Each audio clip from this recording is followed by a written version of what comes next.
په وزیر سر پرې کړه.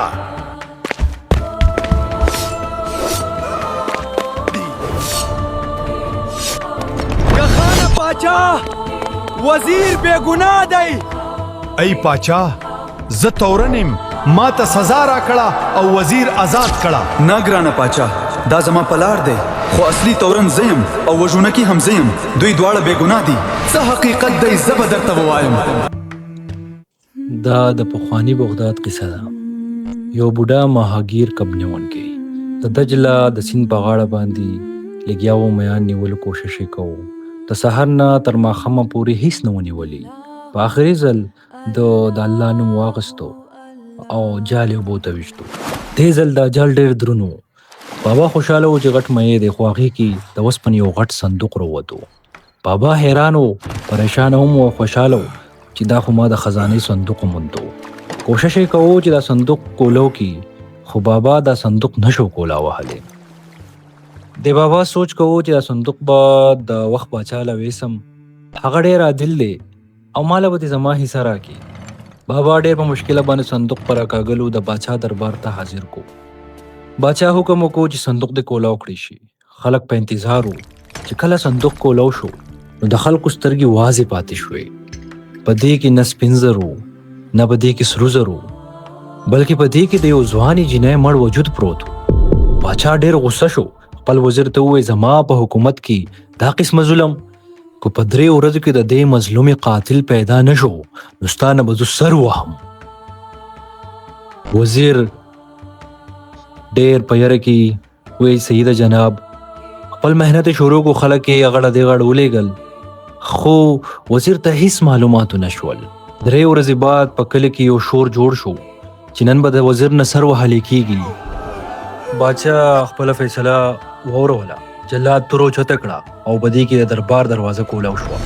پاچا وزیر بے گناه دی.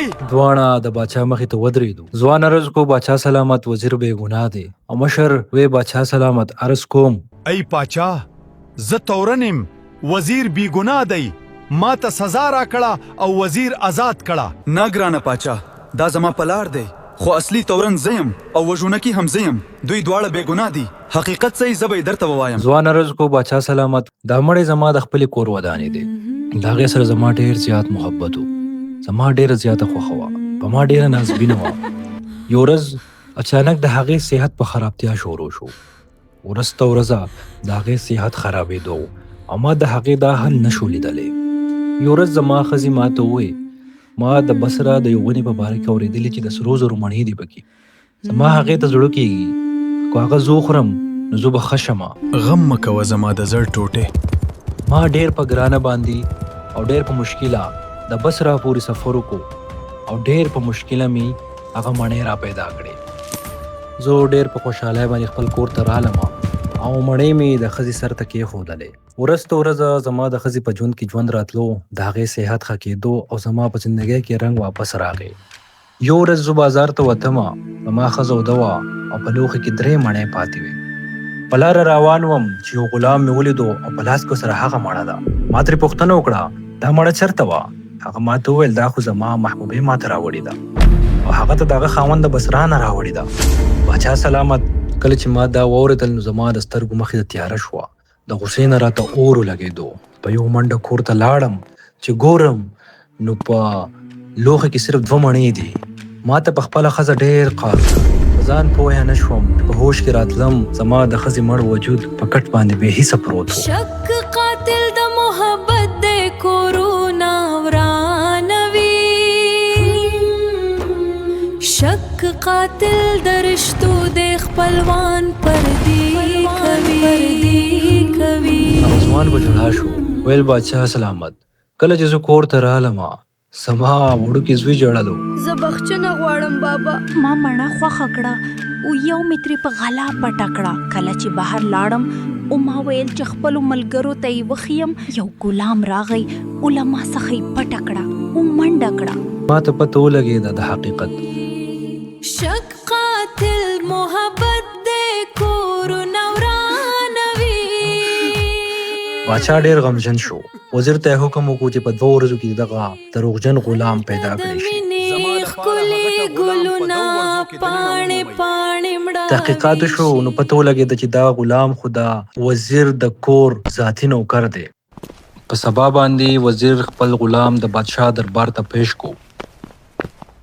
غلام ډیر په بېباکۍ سره خپل جرم قبول کو او ویل دا هر څه مې یوازې د مزې لپاره وکړل. ما د سرو زرو مجه غلا کړه او د سړي د میرمنې په اړه مې دروغ وویل. ته جرأت څنګه شو؟ بادشاه خار شو. وینا وکړه چې دا غلام دی په زندان کې واچولی شي او د ملک نه در بدر کړی شي. ځوان هلته کې سر ټیټ ولاړو او په خپلو اوښکو کې ډوب و.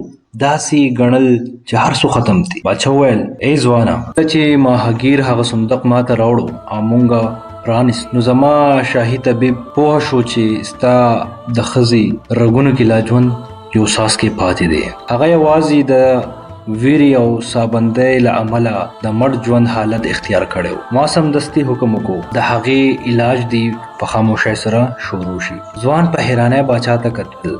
غورې نه کېده. باچا خبره جاری ساتله. نن ستا ودانه د الله په فضل روغ رمټه ده.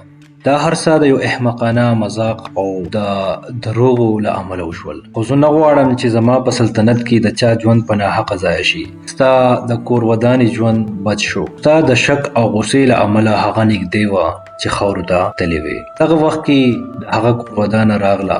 ځوان چې کله خپله کور ودانه په روغ صحت او په ژوندي حالت کې ولیده نو په چغو چغو ژړا شو. معافي غوښتله چې زما نه ډېره غټه غلطي شوې ده، زه ستومانه یم. کور ودانې ورته وویل ما تا ته بخښنه کړې ده ځکه چې ستا نیت خراب نه و خو غوسه.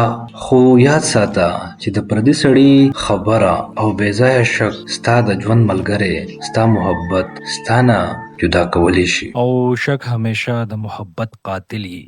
جنۍ باچا سلامت ته عرض وکړو چې زما خاوند دې معاف کړی شي. باچا حکم وکړو چې وستې پرېږدم ځکه چې ستا ښځې تا ته معافي کړې ده. بل ځل دې داسې حرکت وکړو نو سر به درنه کټ کړم. وس لاړ شئ او د امن ژوند تېر کړئ. چې په کوم زړه کې د شک تور بادونه راشي هلته د مینې ښکلي ګلونه پاڼې پاڼې مړاوي شي. شک قاتل محبت